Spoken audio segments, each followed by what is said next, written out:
Dating while you're older is actually pretty cool. I like getting used to it. I like learning the rules.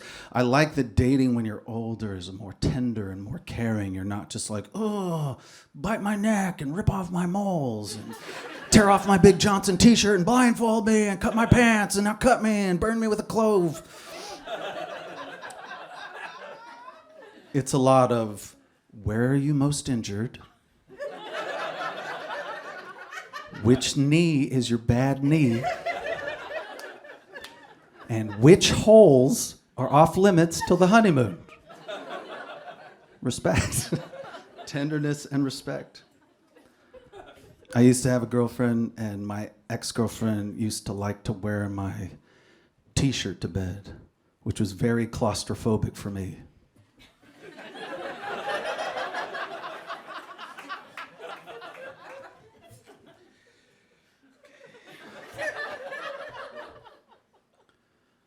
The best part about having a girlfriend is giving each other pet names. My ex-girlfriend gave me the pet name of Burger, and I gave her the pet name of Future Stranger.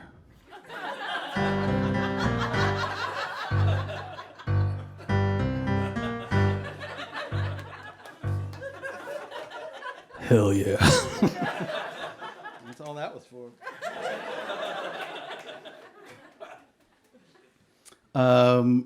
There's a strange thing that happens when you're in a relationship and when you're deep in it for like 4 years. You don't know why this seismic shift happens in a relationship where you go from like, let's have fun, let's go play dodgeball, into like, let's argue all the time. And you can't get back to that fun. And therapy can try and do it, and sometimes you can't do it. But I want to examine more that strange thing where you argue all the time. The only sex you're having is makeup sex, where your girlfriend puts on a bunch of makeup and then goes have sex with a bunch of other dudes.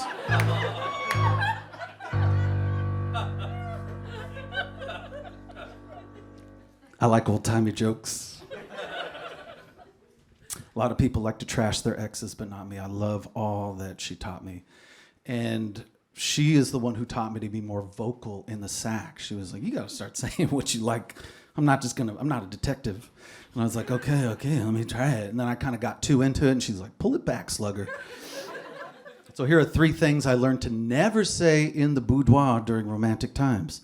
Number 1 thing to never say to your lover during sexy times is, Daddy's about to bust, hit the black light.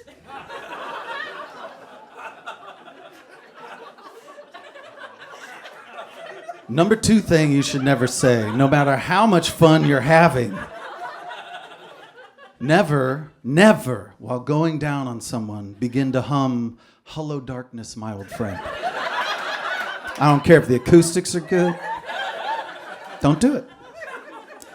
And the last thing is, you might know of the after sex glow, but never look at your partner after a great, epic sex session and say, you have an absolutely stunning glow around you. You look like a John Benet Ramsey glamour shot.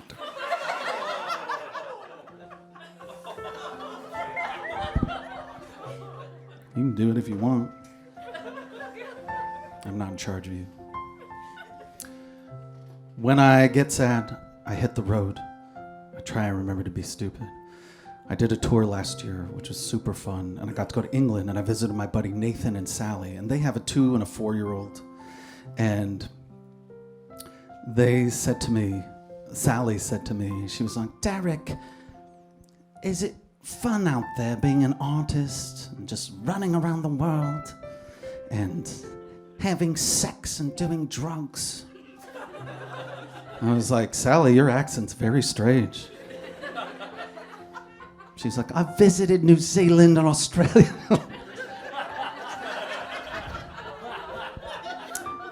All right, Sally, I'll just deal with your accent.